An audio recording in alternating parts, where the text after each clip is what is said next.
Daniel McCormick is considered Chicago's most notorious former priest accused of child sexual abuse. But now, according to the Archdiocese, some of the claims against him are false. Former Catholic priest Daniel McCormick pleaded guilty to sexually abusing 5 boys. However, the Archdiocese of Chicago has proof there were many more victims. The church has spent millions settling claims.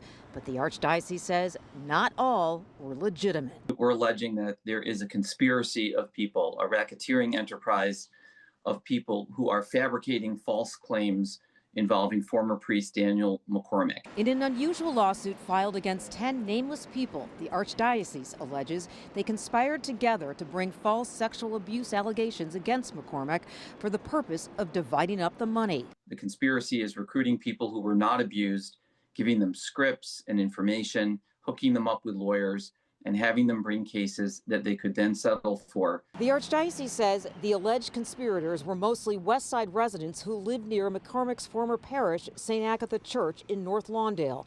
The lawsuit says the co-schemers included a convicted murderer and members of a violent street gang. Evidence includes recorded jail phone conversations. One says, quote, "Yeah, I need some free expletive money too, as long as expletive ain't touch me for real."